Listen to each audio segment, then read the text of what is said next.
And up next, we have Press Start System Discovered, book number 1, written by Thomas Whipple. It is 167 pages, $2.99. It is available on Kindle Unlimited. And here's the author's description. Dean Parker likes to play classic video games. When he found his old console from when he was a kid, he dusts it off and sets it up. He played his old games, but he finished them all long ago. So what does he do? He takes a trip to the local game shop to browse the used titles. Browsing the old cartridges, he finds one that he never heard of, Dark Ages, The Death of Magic. When his store attendant tells him that the game is rumored to never have been beaten, he had to have it. Occupying all his free time, he finally beats the unbeatable game. What happens next? He never would have guessed. He is introduced to the system, something that he's always existed, but not everyone knew about. Join Dean as he introduced to the seedy underbelly of a world where the myths of magic from the past read like history. Joined by his childhood friend, he must survive in a world of magic hidden from everyone, a world that has remained secret through the blood of those who've discovered it. And to top it off, he discovers that his childhood friend, his best friend, isn't even human. Okay, that's all accurate. However, I will note that novel description is easier to read than the novel sometimes, and I'll get into that. Okay, first of all, read it with salt. This novel seems like it's a work of fan fiction or a work from a literary enthusiast, which is totally cool. Just be aware that sometimes it means that on the technical writing side, things are less polished. And that's perfectly cool. Everybody starts their writing process and careers at different points and different levels of experience. But that might be an issue for some people. There aren't a ton of technical writing issues, but there are some that are consistent choices that didn't bother me personally, but I know that they're going to bother other readers, and I'll get into what those are later. Okay, the story itself, fairly slice of life, and it actually feels a little longer than what the page count says. I really liked the first 5%. There's a really good opening on this. It gets the main character into this kind of RPG game world situation. But what I really liked about it is the fact that it really nailed like this old school gamer vibe. And it felt the most genuine. It felt the most like fleshed out from experience, like this kind of like almost monotonous stuff. Like you're so into this video game that you just can't put it down, and the old school 8-bit graphics and the enthusiasm of just like looking at this like kind of crappy like overhead 8-bit like screen system compared to now. At the time it was top line, obviously. But the author definitely got that gamer vibe set, which kind of invested me in the story, which is so good. After that 80%, the story does shift though. It shifts into this real life RPG story with the main character becoming part of the system where essentially is a magical system overlaying our world where that's hidden from normal people, where they're magical creatures and humans and who have magical powers.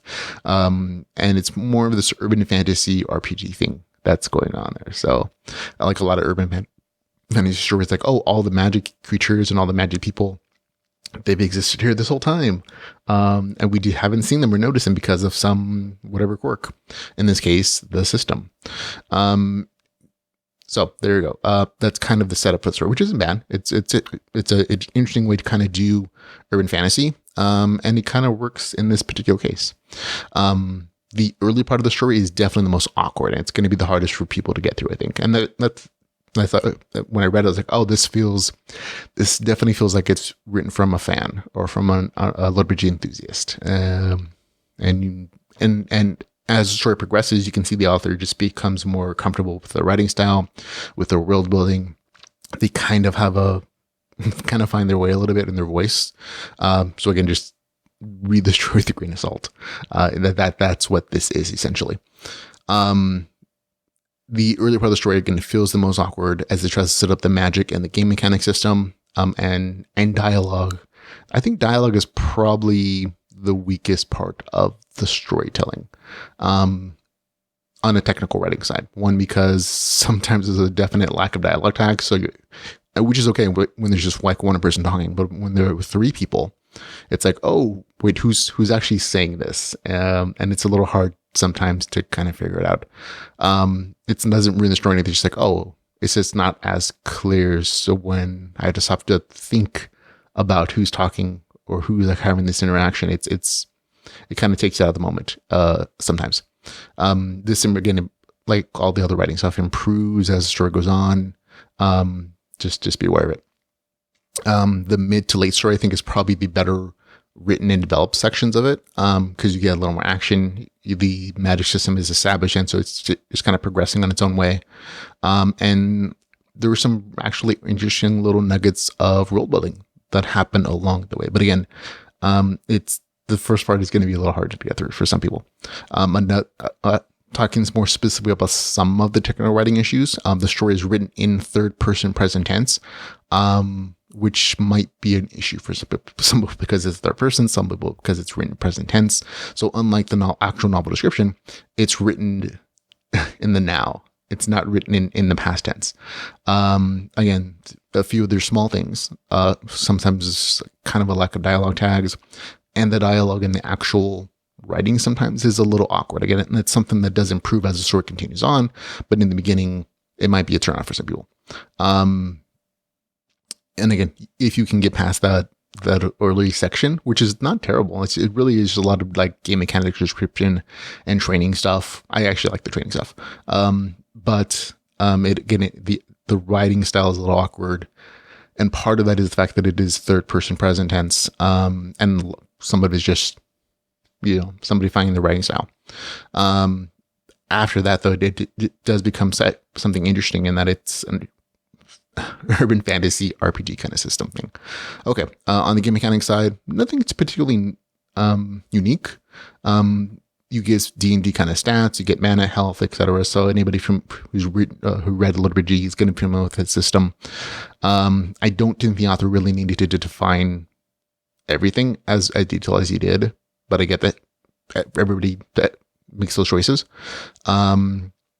The only unique thing here is the fact that the actual RPG progression is based not on killing things, but instead on raising skills, and which are contributing to your overall level. So skill level increases. So going from skill level 1 to 2 in gardening, we'll give you 1 experience point. We'll give you 1 experience point for getting first level, give you 2 experience for getting the second level, and etc. And so as you experience points accumulate, the character's overall actual level that affects their health and mana and gives them stat points and free skill slots goes up. So there you go. So that's kind of the only kind of twist there. And one of the things that it kind of makes the story lean a little more toward urban fantasy, though, is kind of the magic system. And I actually like the magic. So I like the neat ideas the author did with it. I like some of the interesting spells and skills that the author incorporates into the story, especially like the D animation. I'm like, oh, that's better than the other one. Was kind of neat little twist, and that was the thing that kept me interested in the story long enough for the story to get better. But it kind of leans towards the urban fantasy side of things. There are skill points associated with it, and there is an RPG progression that tracks the increase in it as it gets better. But the actual description of the magic system, as the main character trains in the first quarter of the novel, feels a little more, urban fantasy. So just be aware of that. Overall, again, despite some of the technical writing issues, I like the story. But again, my brain can ignore those things and still enjoy stories. Not everybody can. Like I said, this feels like an enthusiast story. Somebody who likes liturgy, who likes storytelling, but may not be obviously professional at it yet. But they put something out, and I can definitely appreciate that as somebody who essentially did the same thing. And so my brain can overlook that kind of stuff. And eventually, late story, the story does improve to a level. I was like, oh, I'm entertained beyond the interesting magic system, right? But again, there were challenges, and just be aware that reading this. Overall, I liked the story. It was more entertaining than not, and eventually late story, there is some real development. The dialogue gets better, the storytelling gets better, and I appreciated more about it than just like the magic system that on its own merits was interesting enough to keep me going, keep me turning pages. However, I'm not sure I'd read a second book in this series, but book 1 was entertaining enough. So for me, it gets score 7.1 out of 10. That's Press Start, System Discovered, book number 1, with the score of 7.1 out of 10.